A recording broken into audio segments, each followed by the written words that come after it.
Em primeiro lugar, eu quero agradecer profundamente o convite que me foi endereçado pela organização, um convite que eu aceitei mais do que com honra, com muita responsabilidade, porque acho que este é um lugar onde muitas de nós têm muito a falar e, portanto, é mesmo com muita responsabilidade que eu aceitei ocupar este lugar e aceitei num momento em que não estava ainda em condições de aceitar pela minha história, parte dela que eu vou contar aqui, e agradeço a insistência da organização, agradeço a insistência da Catarina, porque estou muito satisfeita por estar aqui e espero sinceramente estar à altura no sentido de poder transmitir alguma coisa a partir do meu conhecimento e a partir do meu lugar. Este tema não poderia vir mais a propósito, não poderia ser mais interessante. A colonialidade não é uma metáfora. Eu agradeço à Idoia a apresentação que ela fez de mim sobre o meu percurso académico. Obviamente que é o meu percurso académico que me vai fazer chegar a esta apresentação, mas não é como académica que eu estou aqui hoje, é sobretudo como ativista e como uma ativista dentro da academia, porque acho que a academia precisa profundamente de ativismo, não apenas das portas para fora, mas ativismo por dentro e para se exigir alguma coerência com as suas próprias práticas. Eu trabalhei com abordagens descoloniais e dentro de equipas que se intitulavam descoloniais, antipatriarcais e anticapitalistas durante mais de 20 anos, ainda muito antes do termo descolonial se tornar sexy dentro das universidades. E eu afirmo isto não para enaltecer o meu percurso, muito pelo contrário, porque é do meu percurso, precisamente, que nasce a crítica que vou fazer aqui hoje e que inclui necessariamente não só uma autocrítica, mas, sobretudo, o permitir-me ser vulnerável perante esta assistência. Eu ontem brincava, mas é real.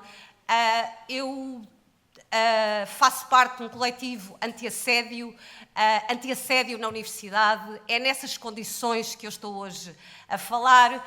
E, dentre tantas ficções que inventam para nós, eu inventei uma ficção na minha cabeça que é, quando eu aceito falar, eu aceito que eu estou a falar num espaço seguro.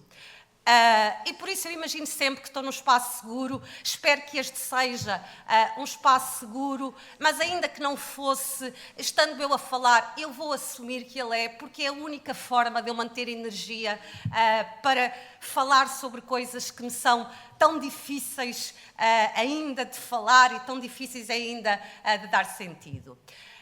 Durante muito tempo, apesar das minhas abordagens teóricas e metodológicas então entendidas como pós-coloniais, eu não via como a colonialidade e o patriarcado habitavam as estruturas académicas onde eu trabalhava e habitavam, sobretudo, a minha subjetividade.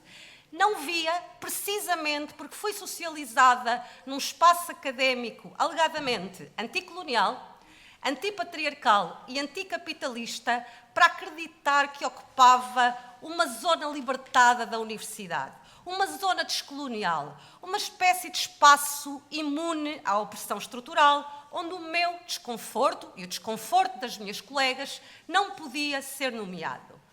A manifestação de qualquer mal-estar individual nunca seria reconhecido como resultado de violência, mas sempre interpretado como insuficiência, como fraqueza e, sobretudo, como incapacidade de me sacrificar como devia enquanto mulher branca e académica, nomeando-se exclusivamente a zona de privilégio em que o meu corpo, de facto, habitava, em nome de um horizonte descolonizado que supostamente exigia não só a minha abdicação, mas também a minha anulação. E foi precisamente no confronto entre a teoria em torno da qual a minha vida circulava e a experiência vivida que aprendi que a descolonialidade e a despatriarcalização não começam na teoria, não começam na política sobre ou com o outro, enquanto abstrações do vivido, mas sim na subjetividade, que também é política e também é construída no coletivo. Demorou muito tempo até perceber que a exigência de abdicação apresentada como ética descolonial, académica e política era, na verdade, uma tecnologia de silenciamento. A ética de lealdade que me exigiam não era compromisso com a luta real, antirracista, feminista, anticapitalista, mas sim conformidade com a tradição académica autoritária. Quem pode nomear o que é descolonial? Quem pode nomear o que é feminista? Quem pode nomear o que é anticapitalista? Foi no momento em que aceitei o que sentia, primeiro profundamente sozinha e depois dentro de um coletivo anti-assédio que me salvou, que tudo se reconfigurou. Percebi que aquilo que me tinham ensinado a interpretar como fraqueza era, na verdade, o efeito de uma estrutura de violência que opera precisamente através da negação, do desconforto e da violência sentida. É a partir desse reconhecimento que a quebra do silêncio não só se torna possível, como se torna inevitável. Inevitável porque quando finalmente vemos a estrutura, já não conseguimos fazer o caminho de volta para a zona de encobrimento onde estávamos. E essa ruptura não é um gesto moral. A denúncia não é uma performance de coragem, não é uma vingança, é uma recusa da ficção. É um momento abolicionista, se me permitem, uma recusa da desigualdade material dentro da luta coletiva. Quando quebrei o silêncio, quando denunciei assédio moral e sexual, acabei por viver aquilo que eu tenho chamado, à falta de uma expressão melhor, uma breaching experience. Não no sentido sociológico do termo em que fui formado, que para simplificar descreve o momento em que alguém viola uma norma tácita para revelar a ordem invisível que organiza o cotidiano. Eu vivi isto não no sentido metodológico, mas no sentido político. Não como intenção, mas como um efeito inesperado. Ao romper a norma, a realidade apareceu com uma nitidez nova e brutal. Sobrou uma clareza inacreditável. A reação violenta que se segue a uma denúncia, o descrédito, a violação, o castigo, o isolamento, é prova viva que estas normas existem. O silêncio, que existiu durante muito tempo, não era ausência de conflito. Foi imposto tendo a lealdade como tecnologia de governação. Poucas coisas me deram tanta lucidez como ser ré e arguída, porque ganhei a raspadinha depois de denunciar assédio, de 1 por 2, ré num processo civil, arguída num processo de crime. A quebra do silêncio foi muito mais... deu-me muito mais lucidez e muito mais informação do que a própria violência em si. A quebra do silêncio fornece-nos uma lente de aumento involuntário sobre o funcionamento real das instituições, mesmo as que se dizem despatriarcalizadas, descolonizadas e anticapitalistas. E essa clareza revela, ou pelo menos foi essa a minha experiência, que a estrutura é tão pior do que nós imaginávamos e que silenciosamente eu observava. É nesse momento, quando a ordem oculta se torna visível, não há caminho de regresso. Aviso tardio à navegação. Não há nada que eu possa dizer hoje que não tenha já sido dito antes e, sobretudo, dito por mulheres negras de várias tradições, de vários lugares de luta, que abriram caminhos ao pensamento descolonial quando as instituições ainda as tratavam como ruído. O que eu trago não é novo. É a minha aprendizagem subjetiva que aconteceu muito tardiamente. O que o neoliberal, ou que o sistema neoliberal proporciona à academia descolonial é o capital cultural de nomear o que já foi criticado, o que já foi inventado, o que já foi nomeado, o que já foi criado. Ou seja, a academia neoliberal concede a possibilidade de reivindicar a autoridade a partir do descolonial, transformando em legitimidade colonial e, claro, em casos muito graves, em estrelato académico. A estética descolonial não é só vazia. Cria as suas próprias condições de violência a partir do capitalismo académico. Uma crítica que gosta muito de falar de estruturas, mas que raramente se reconhece como parte dessas mesmas estruturas. Essa crítica que renomeia, que apropria, que teoriza e que cria um imaginário de que toca nas estruturas, vem quase sempre acompanhada de uma outra ficção muito conveniente, a ficção de um nós académico. Como se estivéssemos todos e todas no mesmo lugar, com o mesmo poder, a mesma autoridade, a mesma segurança.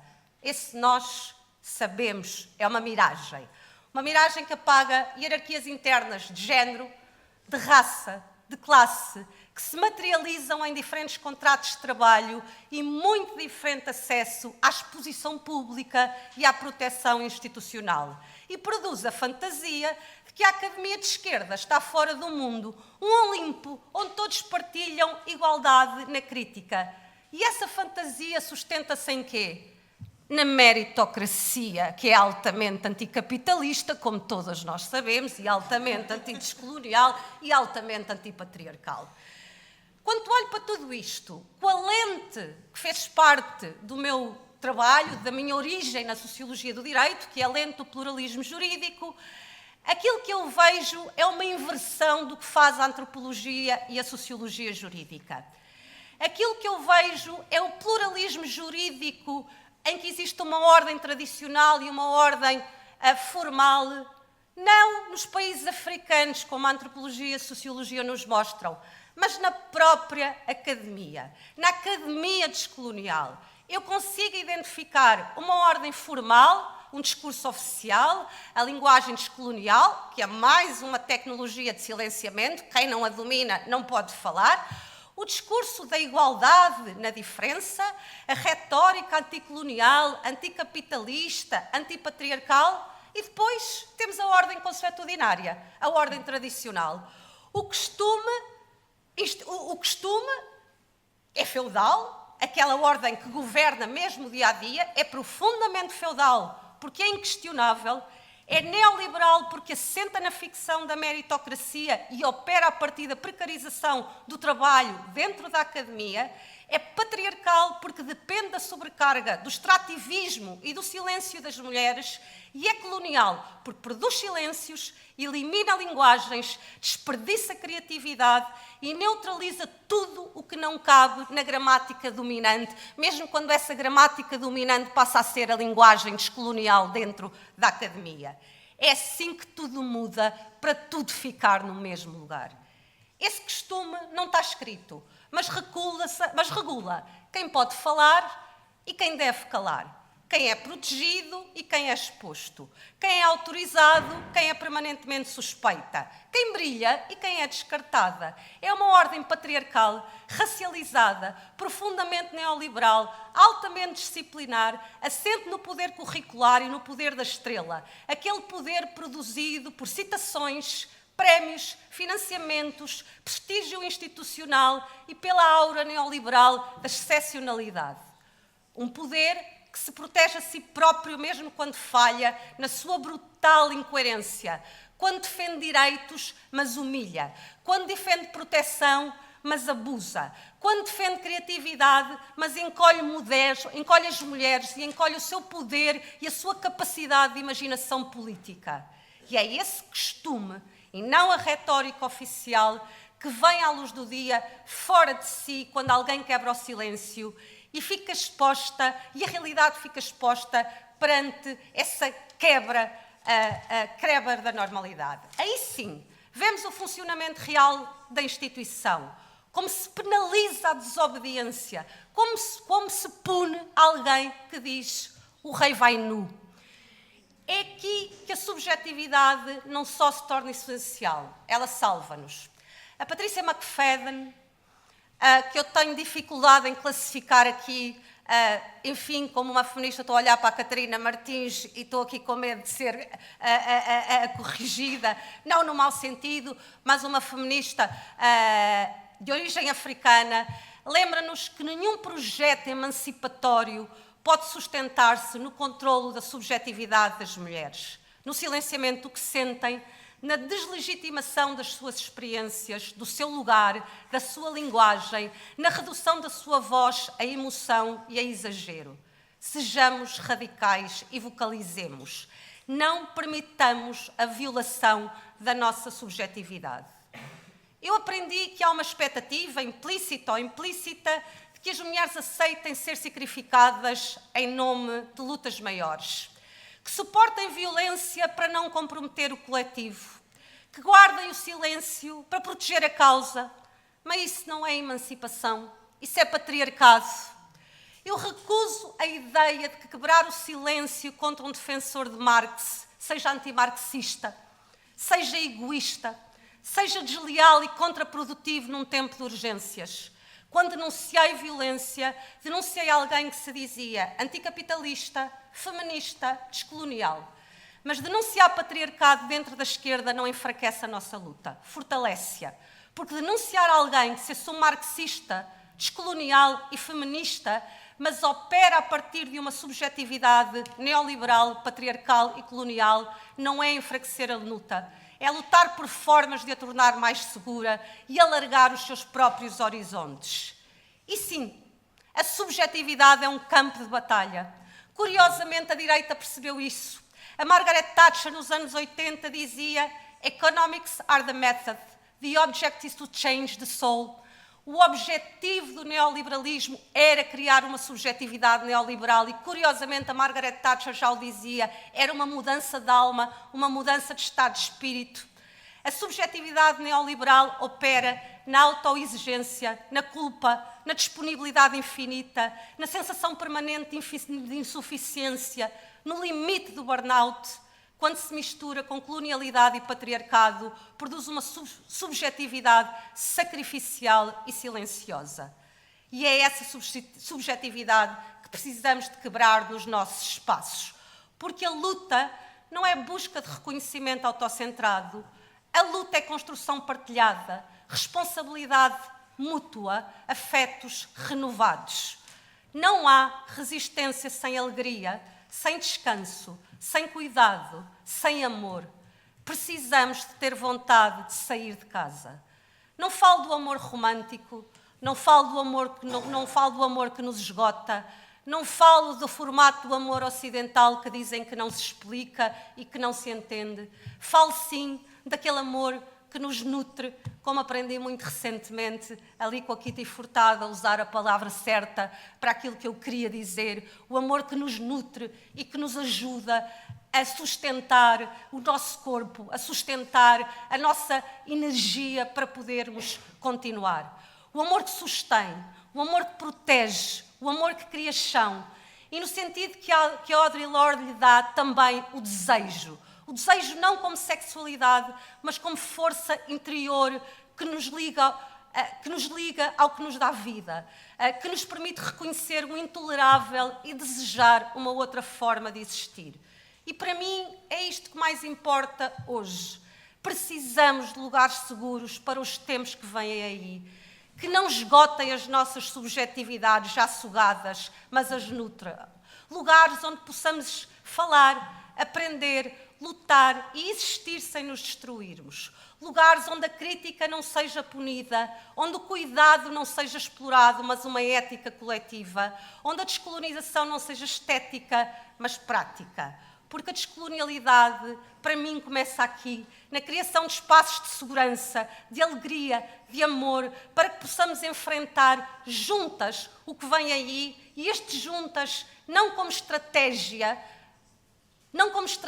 política por definição, mas como desejo, como convicção de que temos realmente muito a aprender umas com as outras e que a luta, ela é também material e, portanto, que as nossas ambições e os nossos desejos e as nossas retóricas sejam sentidos por nós e vividos nas nossas práticas e que tenhamos a possibilidade de errar sem nos sentirmos inseguras, porque se não pudermos errar, também jamais poderemos ser criativas.